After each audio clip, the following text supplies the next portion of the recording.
لله رب العالمين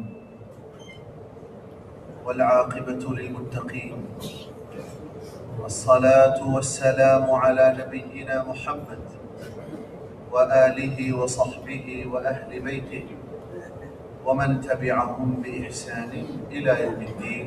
أما بعد، فأعوذ بالله من الشيطان الرجيم. بسم الله الرحمن الرحيم. ولقد خلقنا الإنسان ونعلم ما توسوس به نفسه ونحن أقرب إليه من حبل الوريد إذ يتلقى المتلقيان عن اليمين وعن الشمال قعيد ما يلفظ من قول إلا لديه رقيب عتيد.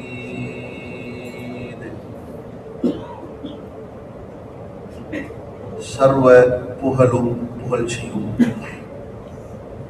இவ்வுலகை படைத்து பரிபாலித்துக் கொண்டிருக்கிற ஏக இறைவன் அல்லாஹ் ஜல்ல ஜலாலுஹு அவனுக்கே உரித்தானது. அல்ஹம்துலில்லாஹ். ஸலாத்தும் ஸலாமும் நமது உயிரிலும் மேலான உத்தம திருத்தூதர் முஹம்மது ஸல்லல்லாஹு அலைஹி வஸல்லம் அவர்கள் மீதிலும் அவர்களுடைய சஹாபாக்கள், தாபிஊன்கள், தபஉ தாபிஈன்கள்,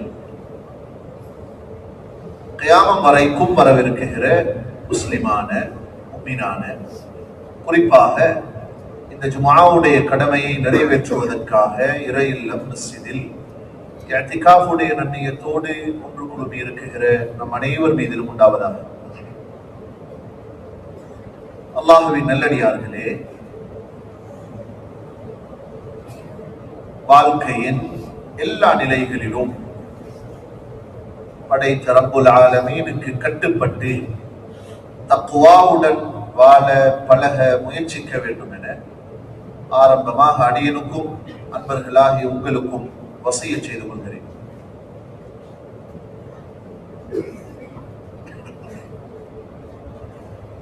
கண்ணியமான சகோதரர்களே,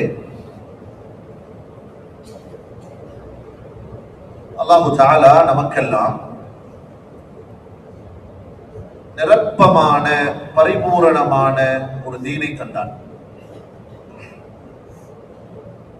இஸ்லாம் என்பது வணக்க வழிபாடுகளுக்குரிய பெயர் மட்டுமல்ல, ஒரு மனிதனுடைய பிறப்பு முதல், சொல்ல போனால் பிறப்புக்கு முந்தைய காலம் முதல் இறப்புக்கு பிந்தைய காலம் வரைக்கும் அவனுக்கு தேவையான எல்லா வழிகாட்டல்களையும் வழங்கி இருக்கிற இலாஹியத்துல் மஸ்தர், அல்லாஹ்வினால் தொகுத்து வழங்கப்பட்ட ஒரு மன்ஹஜ், ஒரு போக்குதான் இந்த ஷரியா, இந்த தீன்.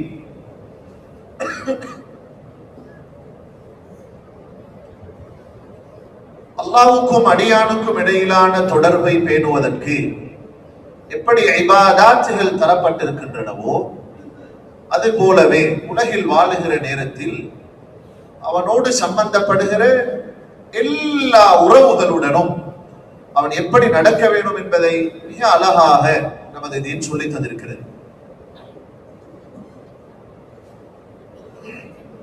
ஷாபானுடைய பிறை 10 இருக்கிறோம்.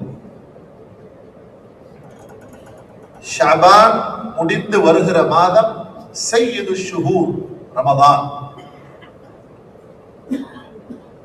மாதங்களுக்கெல்லாம் தலைமை மாதம் என்ற பெயர் ரமதானுக்கு இருக்கிறது. ஷாபானுக்கு நாம் இருக்கிற இந்த மாதத்திற்கு அக்தர் ஷுஹூர், அபாயகரமான மாதம் என்ற பெயர் இருக்கிறது. காரணம், இந்த காலம் மக்களில் பெரும்பாலானவர்கள் அலட்சியமாக கழிக்கிற காலம். நபியுல்லாஹி ஸல்லல்லாஹு அலைஹி வஸல்லம் அவர்கள் ரமதான் மாதத்துக்கு பின்னர் நிறைய அமல்களால், நோன்புகளால் அலங்கரிக்கிற மாதம் எது என்று கேட்டால் அது இந்த மாதம் தான். உஸாமா இப்னு ஸைத் ரலியல்லாஹு அன்ஹு கேட்டார்கள், யா ரசூலல்லாஹ், இந்த ஷாபானில் இவ்வளவு நீங்க நோன்பு பிடிக்கிறதுக்கு என்ன காரணம்?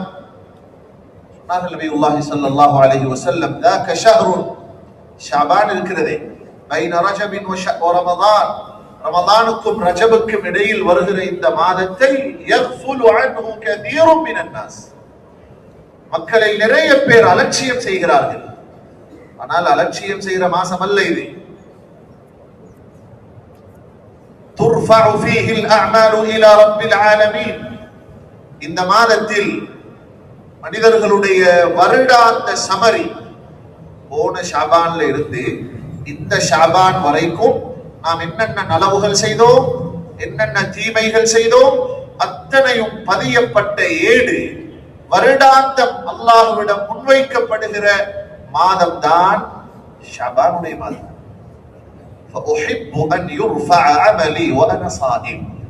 ஆகவே எனது பட்டோலை அல்லாஹ்விடம் முன்வைக்கப்படுகிற பொழுது என்னை அல்லாஹ் பார்க்க வேண்டும், நான் நோம்போடு இருக்கிறேன் என்று என்னை திருப்தி கொள்ள வேண்டும். அதுக்குத்தான் நான் நோம்பு பிடிக்கிறேன் என்று சொன்னார்கள். இந்த மாதம் ஷஹ்ருல் குர்ரா, சலஃபுகளிடத்தில் முன்னோர்களிடத்தில் குர்ஆனுக்காகவே தன்னை அர்ப்பணிக்கிற காலமாக இருந்தது. கைஸ் இப்னு அம்ர் அல்-முலாஹி ரஹிமஹுல்லாஹ் சொல்கிறார்கள், எனக்கு ஒரு கடை இருந்தது, அந்த கடையையும் மூடிவிட்டு இந்த ஷாபானில் முஸ்ஹஃபை குர்ஆனை கையில் எடுத்துக் கொள்வேன். சுருக்கமாக சொல்ல போனால், ரமதானில் நமக்கு என்னென்ன அமல்கள் எல்லாம் தரப்பட்டிருக்கின்றனவோ அத்தனை அமல்களையும் பழக்குகிற, அந்த அமல்களுக்காக தன்னை தயார்படுத்துகிற காலம்தான் ஷாபான். ஊர்ல மெச்சொண்டு நடக்க போகுது என்றால், விளையாட்டு போட்டி நடக்க போகுது என்று வைக்கிறேன். அந்த போட்டியில ஓட்ட போட்டியில் கலந்து கொள்ள இருக்கிறவர் போட்டி நாளைக்கு முன்னதாகவே ஓடி ஓடி பயிற்சி எடுப்பார். அவர் கலந்து கொள்கிற போட்டி பாய்ந்த போட்டியாக இருந்தால் பாய்ந்து பாய்ந்து பயிற்சி எடுப்பார். அதுபோல ரமதான் என்பது சில அமல்களினால் நிரம்பி இருக்கிற மாசம். நாம் தொழுகிற அன்றாட ஃபர்லே 17 ரக்அத் தான். ஃபஜ்ர் 2 ظهر 4 என்று மொத்தம் தொழுகிற ஐவேளை தொழுகைகளுடைய ரக்அத்துகளின் எண்ணிக்கை 17 தான். ஆனால் ரமலானில் நாம் தராவீஹ் என்ற பெயரில் சுன்னத்தான தொழுகையாக 20 ரக்அத் தொழ இருக்கிறது. இப்பே பயிற்சி எடுக்கணுமா இல்லையா? 30 நாட்கள் தொடராக நோன்பு பிடிக்க வேண்டி இருக்கிறது. அந்த நோன்புக்கான பயிற்சி இப்பொழுது எடுக்கப்பட வேண்டுமா இல்லையா? அந்த காலம் ஷஹ்ருல் குர்ஆன், குர்ஆனை அல்லாஹ் இறக்கி மதிப்பு கொடுத்த காலம், குர்ஆனுடன் இருக்க வேண்டிய காலம். அந்த காலத்துல குர்ஆனோடு நான் இருக்க வேண்டும் என்றால் பிறை கண்டவுடன் குர்ஆனை தூக்கி சரி வர மாட்டாதே. இப்பொழுதில் இருந்தே பயிற்சி எடுக்க வேண்டும். நிறைய நாம் நமது பல இந்த பகுதிகளில் முழு ஊர்களிலும் பார்க்கிறோம். ரமதானுடைய முதல் நாளைக்கு எத்தனை சஃப்புகள் இருக்கிறது நமது மஸ்ஜிதில். தராவீஹ் தொழுகைக்காக எவ்வளவு பேர் நிற்கிறார்கள். 2 நாள் 3 நாள்ல சில பொழுது இமாமும் மாமுமும் முஅத்தினும் மட்டும் தான் நிற்க வேண்டிய நிலை இருக்கிறது. அதற்கு காரணம் வேறொன்றுமல்ல, அந்த உடல் சலித்து போகிறது, அதால நிற்க முடியல. கண்ணியமானவர்களே, ஷஅபானை சரியாக பயன்படுத்தினால் ரமதானை இன்ஷா அல்லாஹ் வெற்றிகரமாக கழிக்கலாம். அல்லாஹ் நமக்கு அந்த தௌஃபீக்கை நசீபாக்குவானாக. அதிலும் குறிப்பாக நாம் இருக்கிற இந்த ஷஅபானுடைய மாதத்தில் நடு இரவு இருக்கிறது, அடுத்த ஜுமாவுக்கு முன்னால வர இருக்கிறது.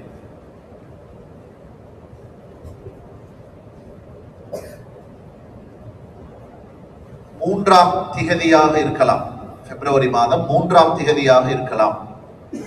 அந்த இரவில், அந்த இரவு சம்பந்தமாக லைலத்துன் நிஸ்ஃபி மின் ஷஅபான், ஷஅபான் மாதத்துடைய நடு இரவு 15ஆம் இரவு, பராஅத் இரவு என்று பலருக்கு மத்தியில் அறிமுகமாக இருக்கிறது. அந்த இரவு குறித்து நிறைய சிறப்பு மிக்க ஹதீசுகள் வந்திருக்கின்றன. கிட்டத்தட்ட 17-18 சஹாபாக்கள் அந்த இரவு குறித்த ஹதீசுகளை அறிவிப்பு செய்திருக்கிறார்கள். இமாம் அதா இப்னு அபி ரபாஹ் ரஹிமஹுல்லாஹ் சொல்கிறார்கள், லைலத்துல் கத்ருக்கு பின்னால் கத்ருடைய இரவு ரமலானில் வருகிறது. அந்த இரவுக்காக முழு உலகமும் தயாராகிறது. அந்த இரவுக்கு பின்னால் உலகத்தில் மிகச்சிறந்த இரவு இருக்குமாக இருந்தால் அது நாம் இப்ப இருக்கிற இந்த மாசத்துடைய 15ஆம் இரவு. அந்த இரவுக்கு எந்த முக்கியத்துவம் கொடுக்கிறோமோ அதே முக்கியத்துவம் கொடுக்கப்பட வேண்டும் என்று சொல்ல வருகிறார்கள். விசேஷமாக அந்த இரவில் இமாம் ஷாஃபிஈ ரஹிமஹுல்லாஹ் சொல்வது போல துஆக்களை அல்லாஹ் கபூல் செய்கிறார். அடியார்களை ஒரு பார்வை பார்த்துவிட்டு இன்னல்லாஹ யத்தலிஉ அலா ஹல்கி ஃபயக்ஃபிரு லிஜமீஇ ஹல்கி. தபரானியில், ஹிப்பானில் பல இடங்களில் இந்த ஹதீஸ், இப்னு மாஜாவில் பல இடங்களில் வந்திருக்கிறது. ரசூல் ஸல்லல்லாஹு அலைஹி வஸல்லம் சொன்னார்கள், ஷாபானுடைய மாதத்தின் நடு இரவில் அல்லாஹு தஆலா அவனது படைப்புகளில் மனிதர்களை எல்லாம் ஒரு பார்வை பார்க்கிறான். ஃபயக்ஃபிரு லிஜமீஇ ஹல்கி, எல்லாரையும் அல்லாஹு தஆலா மன்னிக்கிறான், 2 சாராரை தவிர. இருக்கிற இந்த ஒரு 7 நாளை உள்ளுக்கு 5 நாளை உள்ளுக்கு இந்த 2 பாவங்களையும் இருந்தால் இல்லாமலாக்கி கொண்டால், என்ற வாழ்க்கையில் இருக்குமாக இருந்தால் அது இல்லாமலாக்கி கொண்டால் அந்த இரவில் சும்மாவே அல்லாஹு தஆலா மன்னிப்பை வழங்குகிற கூட்டத்தில் சேரலாம். அந்த நள்ளிரவில் கூட சில அறிவிப்புகள் இருக்கிறது, யக்ஃபிர் கஅததி ஷஅரி பனி கல்ப். அரபு கோத்திரங்களில் பனு கல்ப் கோத்திரத்தார் நிறைய ஆடுகள் வளர்த்தார்கள். அவர்களுடைய ஆடுகளில் இருக்கிற ரோமங்களின் எண்ணிக்கை அளவுக்கு அல்லாஹ் மனிதர்களை மன்னிக்கிறான். விசாலமாக அல்லாஹ்வுடைய மன்னிப்பு இறங்குகிற அந்த இரவில் கூட இந்த 2 பேரையும் அல்லாஹ் மன்னிக்கிறது இல்லை. முதலாமவர் இல்லா லி முஷ்ரிக், இணை வைப்பாளன், ஷிர்க் செய்பவன். இணை வைப்பு என்று சொல்லும் பொழுது அது ஒரு பரந்த தலையங்கள். சிலைகளுக்கு முன்னால் போய் வணங்குவது மாத்திரமல்ல இணை வைத்தல் என்பது. அகாஃபு அலைக்கும் அஷ்ஷிர்கல் கஃபி. ரசூலுல்லாஹி ஸல்லல்லாஹு அலைஹி வஸல்லம் சொல்கிறார்கள், உங்களிடம் இரகசியமான இணை வைப்பு வந்து விடுமோ என்று பயப்படுகிறேன். அது என்ன இரகசிய இணை வைப்பு? தலிகுமுர் ரியா, முஹஸ்துதி என்று சொன்னார்கள். அது சதகாத்துகளில், நமது அமல் இபாதாத்துகளில், சில பொறுப்புகளில் ஊர் புகழ வேண்டும், ஆக்கள் புகழ வேண்டும், மக்களிடத்தில் நல்ல பெயர் எடுக்க வேண்டும் என்ற எண்ணங்களினால் செய்யப்படுகிற முயற்சிகள் ஷிர்க்குக்கு சமமானவை. அந்த அமல்கள் அல்லாஹ்வுக்கு தேவையில்லை, எவ்வளவு பெரிய அமல்களாக இருந்தாலும் சரி. சமூகத்துடைய எத்தனையோ சேவைகள் உலகத்திலே நடைபெறுகிறது. பாடசாலை மட்டங்களாக, மதரசாக்கள் ரீதியாக, மஸ்ஜித் வாரியாக, சமூக சேவைகள் என்று எத்தனையோ தேவைகளை பலர் முன்னின்று உழைத்து சிரமப்பட்டு செய்கிறோம். நாம் எதற்காக செய்தோம் என்பதை வைத்துத்தான் கூலியை தவிர எவ்வளவு செய்தோம், யாருக்கு செய்தோம் என்பதெல்லாம் அல்லாஹ்வுக்கு தேவையில்லை. ஏன் செய்தோம்?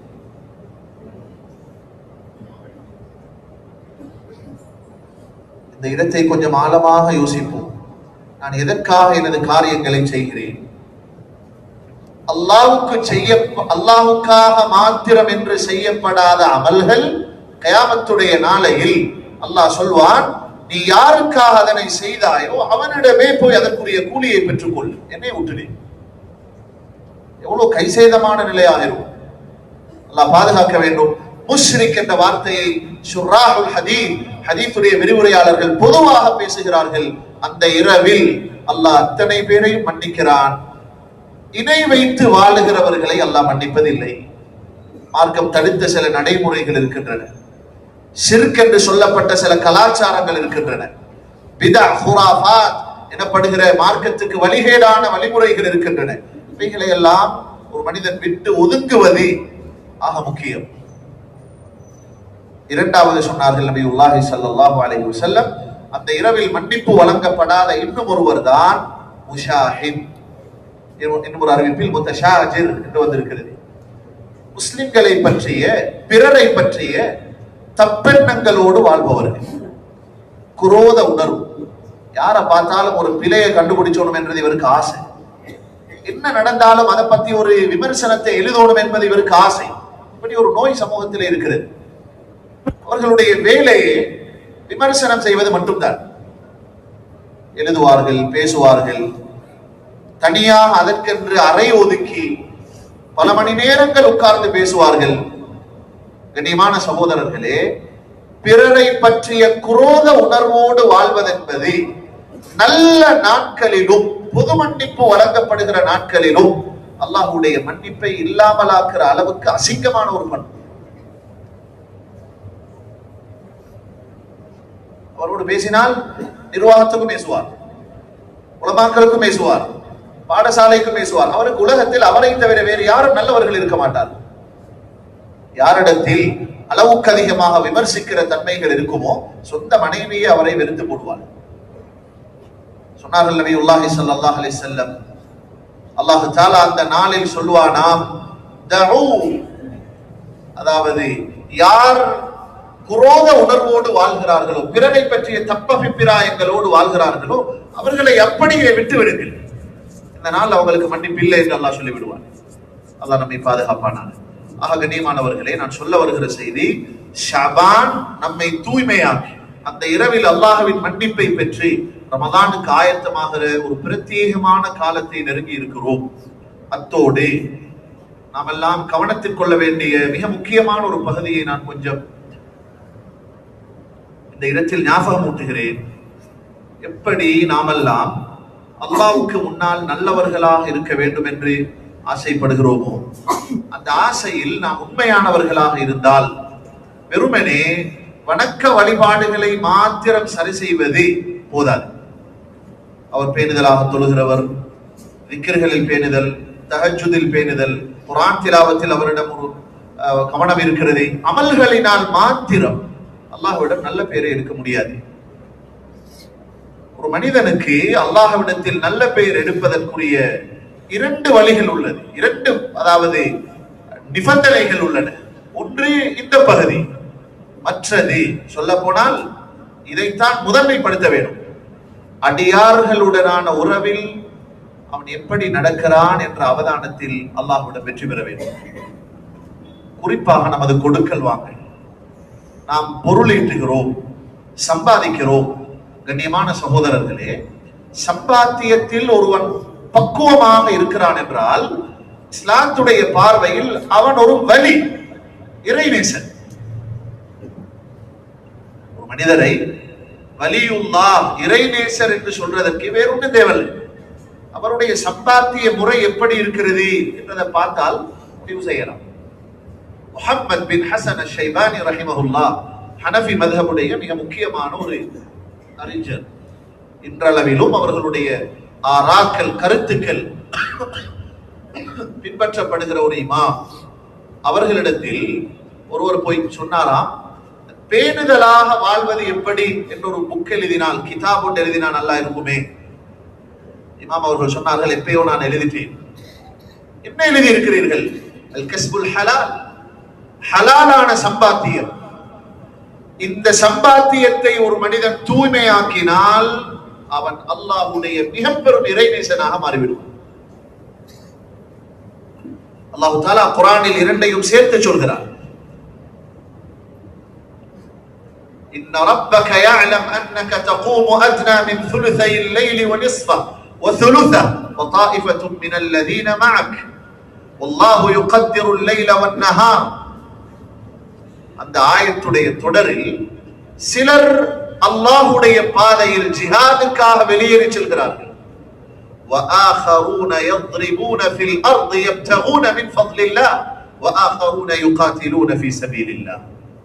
இமாம் குர்துபி ரஹிமஹுல்லாஹ் இந்த ஆயத்துக்கு தஃப்சீர் செய்கிறார். அல்லாஹ் இங்க ரெண்டு சாராரை சொல்கிறார். மக்களில் சிலர் அல்லாஹ்வுடைய பாதையில் ஜிஹாதுக்காக போகிறார்கள், உயிரை கொடுக்க போகிறார்கள். இன்னும் சிலர் அல்லாஹ்வுடைய ரிஸ்கை ஹலாலான முறையில் தேடுவதற்கு செல்கிறார்கள். இந்த இரண்டையும் சமப்படுத்தி அல்லாஹ் சொன்னான். ஹஜ்ரத் உமர் இப்னு அல்-கத்தாப் ரலியல்லாஹு அன்ஹு சொல்கிறார்கள், நான் எப்படி ஒரு ஷஹீதாக வஃபாத்தாக வேண்டும் என்று ஆசைப்படுகிறேனோ அதே ஆசை எனக்கு பஜாரில் ஒரு வியாபாரியாக இருக்கிற பொழுது வருவதையும் ஏற்றுக்கொள்ள தயார். இஸ்லாம் செலவு செய்வதை தூண்டி இருப்பது போல சம்பாதிக்கிறதையும் தூண்டி இருக்கிறது. சதகாத் என்று, ஹிபாத் என்று எத்தனையோ வழிகளில் செலவழிக்கிற முறைகளை மார்க்கம் சொல்லி இருக்கிறது.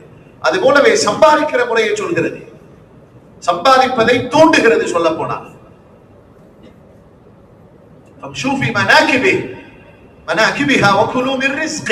அல்லாஹ் சொன்னான், இந்த மலைகளில் ஏறியாவது உங்களது ரிஸ்கை தேடிக் கொள்ளுங்கள். ஹலாலான சம்பாத்தியத்தை ஒரு மனிதன் எத்தனை வாசல்களை திறந்தும் தேடலாம். சஹீஹுல் புகாரியில் ஹஜ்ரத் அய்யூப் அலைஹிஸ்ஸலாம் உடைய சிறு வரலாறு பதியப்பட்டிருக்கிறது. அல்லாஹ் தஆலா அவர்களை பற்றி குர்ஆனில் நிறைய பேசி இருக்கிறார். 18 வருட நோயாளியாக இருந்து ஆச்சரியமான முறையில் நிவாரணம் பெற்று ஒரு இடத்தில் குளித்துக் கொண்டிருக்கிறார்கள். குளித்துக் கொண்டிருக்கிற பொழுது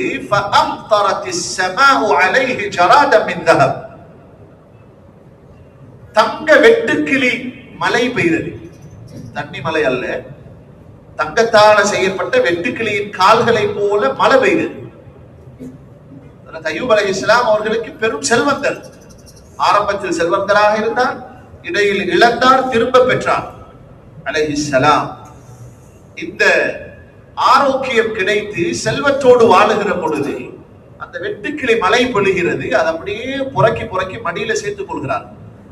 அல்லாஹ் தஆலா கேட்டான், நான் உங்களுக்கு இவ்வளவு தந்திருக்கிறேன், இன்னும் எடுத்துக் கொள்கிறீர்களே? பேராசை அல்ல இது. அவர்கள் சொன்ன பதில் என்ன தெரியுமா? அல்லாஹும்ம லா கினா அன் பரக்கதிக். யா அல்லாஹ், எனக்கு நிறைய இருக்கிறது தான், இது ஒரு வித்தியாசமான வழி. நீ தார பரக்கத்தை ஏன் வானாம் என்று சொல்லுவான் என்றுதான் அள்ளிக் கொள்கிறேன் என்றார். ஹலாலான தேடுதலுக்கு வழி பிறக்கிறதா? தாராளமாக தேடலாம். எனினும் கண்ணியமான சகோதரர்களே, அதில் சில விஷயங்களை அவதானிக்க வேண்டும். முதலாவது, தூய்மையாக வருகிறதா இதை பார்ப்போம். இது நான் சொல்லல, பெரிய பெரிய சூப்பர் மார்க்கெட் வச்சுக்கிறவங்களுக்கு. நம்மில் ஒவ்வொருவரும் ஏதோ ஒரு விதத்தில் சம்பாதிக்கிறோம். பிலாக்கா வித்தாவது, விறகு தூக்கியாவது, ஏதோ ஒரு விதத்தில் நான் தொழில் செய்கிறேன். எனது தொழிலில் வருகிற வருமானம் ஹலாலா ஹராமா என்பதை சொல்வதற்கு நான் நினைக்கிறேன் முஃப்திமார் தேவையில்லை. இஸ்தஃப்தி கல்பக். வருமானம் தூய்மையாக இருக்கிறதா என்பதற்குரிய கேள்வியை உங்களது உள்ளத்திடம் கேட்டு பாருங்கள். தனியே உட்கார்ந்து, நான் செய்கிற இந்த தொழில் ஹலால் தானா?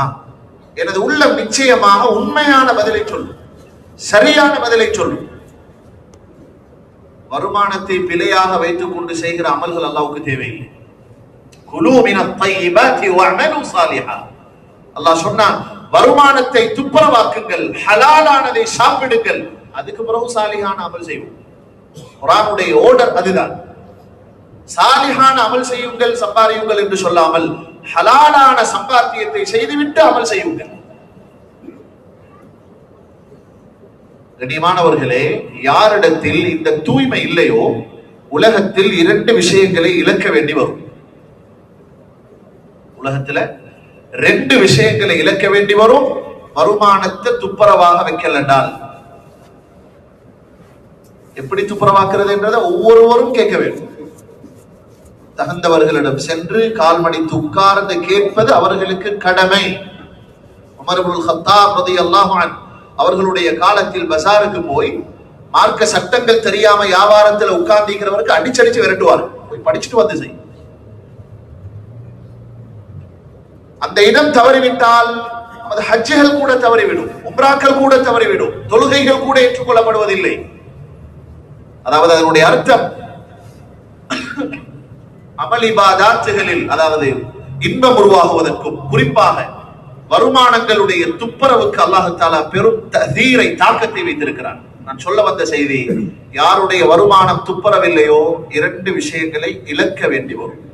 ஒன்று, அவருக்கும் அல்லாஹ்வுக்கும் இடையிலான துஆவுடைய வாசல் இழுத்து மூடப்படும். சொல்லுவார், எவ்வளவு துஆ செய்றேன், கபூல் ஆகுதில்லை. எப்படி துஆ செய்ய வேணும்? ஃபர்ஸ்ட்டுக்கு அல்லாஹ்வை புகழணுமா, ஸலவாத் சொல்லணுமா? துஆவுடைய முறையில் அவருக்குள்ள பிரச்சனை. சம்பாத்தியம் பிழையாக இருந்தால் அவருடைய துஆவுடைய கபூலியத்தின் வாசல் மூடப்படும். சஅத் இப்னு அபி வக்காஸ் ரலியல்லாஹு அன்ஹு வந்து கேட்டார்கள், யா ரசூலல்லாஹ், எனக்கு நீங்கள் துஆ செய்யுங்கள், நான் முஸ்தஜாபுத் தஅவா, எதை அல்லாஹ்விடத்தில் கேட்டாலும் அல்லாஹ் எனக்கு தர வேண்டும், அப்படியான ஒரு ஆளாக நான் மாறும், எனக்கு துஆ செய்யுங்கள். நபியுல்லாஹி ஸல்லல்லாஹு அலைஹி வஸல்லம் அவருக்கு சொல்லிக் கொடுத்த புத்திமதி அத்திப் மத்அமக் தகுன் முஸ்தஜாபத் தஅவா, உங்களது வருமானத்தை, உணவை தூய்மையாக்குங்கள், உங்களுக்கு சும்மா வழியாக மாறலாம், துஆக்கள் கபூலாகிறவராக மாறலாம். ஆகவே துஆவுடைய வாசல் மூடப்படுவது என்பது சாதாரணமான துப்பாக்கியம் அல்ல, மிக பயங்கரமானது. துஆக்கள் கபூல் செய்யப்படுகிற வேறு வேறு நிகழ்வுகளில் கூட அவரது துஆ கபூல் செய்யப்படாது. உதாரணத்துக்கு பயணத்தில் இருக்கிறார், யா ரப் யா ரப், பயணியுடைய துஆவை அல்லாஹ் விசேஷமாக கவனம் கொடுத்து கபூல் செய்கிறார் என்ற ஹதீஸ் இருக்கிறது, அது மறுக்கப்படுவதில்லை. ஆனாலும் அன்னா யுஸ்தஜாபு லஹ், ஹராமான வருமானத்தில் இருப்பவனுக்கு எப்படி பதிலளிக்கப்படும் என்று கேட்டார்கள் நபியுல்லாஹி ஸல்லல்லாஹு அலைஹி வஸல்லம். கனிமான சகோதரர்களே, அது போலவே இரண்டாவது ஒன்றை இழக்க வேண்டி வரும், அதுதான் உலகில் இவரால் நிறைய நலவுகள் நடக்கும், நிறைய ஹைர்களுக்கு இவர் காரணமாக இருப்பார்.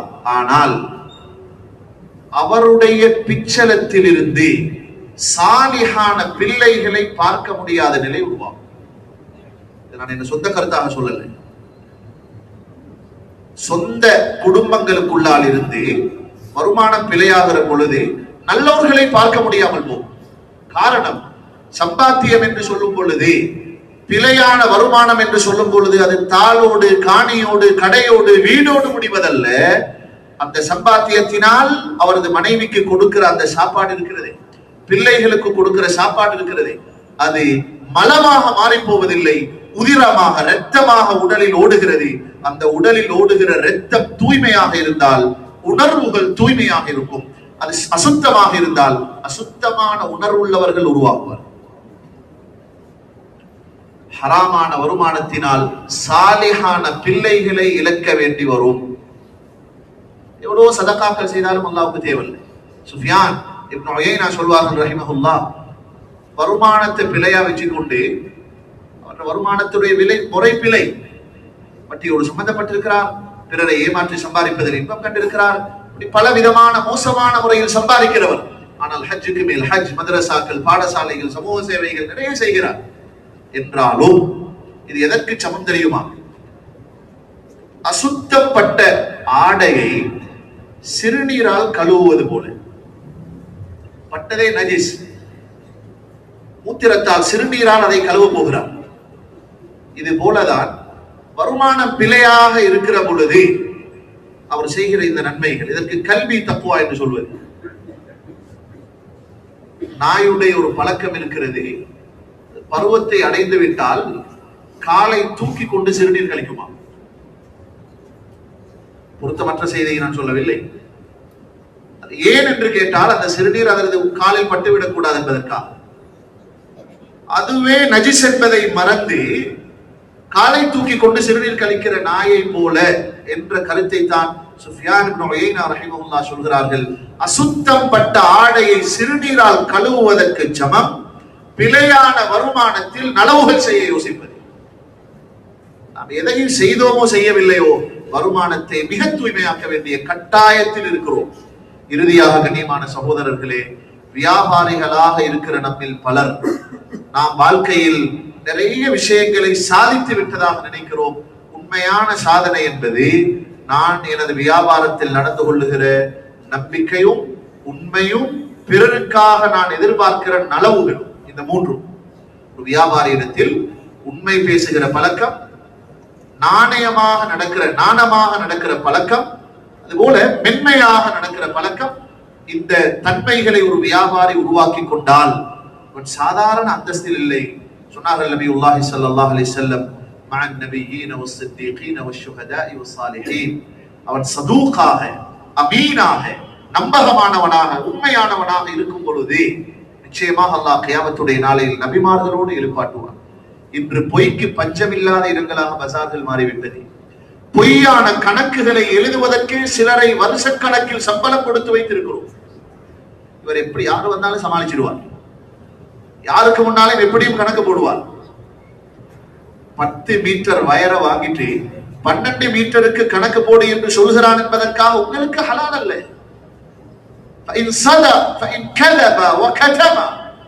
பொய் சொல்லி மறைத்து வியாபாரம் செய்தால் கடுமையான எச்சரிக்கை. அவர்களுடைய வியாபாரம் முஹாக் என்பது அமாவாசைக்கு பெயர். அமாவாசையை போல காரிருளாக மாறி போகும். ஒரு பொய் போதும். ثلاثة لا يكلمهم الله يوم القيامة ولا يزكيهم ولهم عذاب أليم. சஹீஹ் முஸ்லிமில் இருக்கிறது. 3 பேரோடு அல்லாஹ் கியாமத்துடைய நாளையில் ஏறெடுத்தும் பார்க்க மாட்டான், அன்பு பார்வையை செலுத்த மாட்டான். அதில் ஒருவர்தான் الذي يحلف المنفق سلعته بالحلف الكاذب. பொய்யான சத்தியங்களை வியாபாரத்தில் செய்பவன். பெரும்பாலும் பொதுவாகவே சத்தியம் செய்வது தவிர்க்கப்பட வேண்டும். அதிலும் பொய்யான சத்தியத்தை வியாபாரத்தில் செய்வது பிறர் உரிமையை அபகரிக்கிற குற்றம். கண்ணியமானவர்களே, கள்ள தராசுகள், இரகசியமான திருட்டுக்கள், கள்ள கணக்குகள், பொய்யின் உச்சகட்டத்தை அல்லாஹ் தஆலா பாதுகாக்க வேண்டும். ரசூல் ஸல்லல்லாஹு அலைஹி வஸல்லம் சொன்னது போல, பொய், அதாவது விளையாட்டுக்காக கூட பொய் பேச மாட்டேன் என்று முடிவெடுங்கள். அன ஸஈமுன் பிபைத்தின் ஃபீ வஸத்தில் ஜன்னah. சுவர்க்கத்தின் நடுவில் உங்களுக்கு நான் ஒரு மாளிகை வாங்கி தர பொறுப்பெடுக்கிறேன். லிமன் தரக்கல் கதிப வஇன் கான மாஸிஹன். விளையாட்டுக்காக இருந்தாலும் பொய் பேச மாட்டேன் என்று முடிவெடுப்பவனுக்கு இந்த கூலி. ஆக கண்ணியமானவர்களே, வருகிற ரமதான் மிகச் சிறப்பாக அமைய வேண்டும். அது சதகாத்துகள் கபூல் செய்யப்பட வேண்டும். நிறைய ஆசைகளோடு ஆர்வங்களோடு இருக்கிறோம். அந்த ஆர்வங்களும் ஆசைகளும் சரிவர நிறைவேற வேண்டும் என்றால் அமல் இபாதத்துகளில் மாத்திரம் கவனம் செலுத்துவது மட்டும் போதாது. ஏனைய உறவுகளோடு, குடும்ப உறவுகளோடு, கொடுக்கல் வாங்கலோடு, இதர குடும்ப வாழ்க்கையோடு சம்பந்தப்படுகிற எல்லா விஷயங்களிலும் நம்மை துப்புரவாக்குவோம். வல்ல அல்லாஹ் ஜல்ல ஜலாலுஹு நம் அனைவருக்கும் தௌஃபீக் செய்வானாக. அடையவிருக்கிற ரமதானை ஆரோக்கியமாக அடைகிற தௌஃபீக்கை நசீபாக்குவானாக. ஷஅபானுடைய 15ஆம் இரவில் நம் அனைவருக்கும் மன்னிப்பை நசீபாக்குவானாக. ஷிர்கியத்தான குரோத உணர்வுகளை விட்டும் நம்மை பாதுகாப்பானாக. துஆக்களை கபூல் செய்வாயாக. ஹலாலான ரிஸ்குடைய வழிகளை இலகுபடுத்தி தருவானாக. ஹராமான வியாபாரங்களில், தொடர்புகளில், செயல்களில் வெறுப்பை தந்தருள்வாயாக. ஆகிரு தஅவானா அல்ஹம்துலில்லாஹி ரப்பில் ஆலமீன்.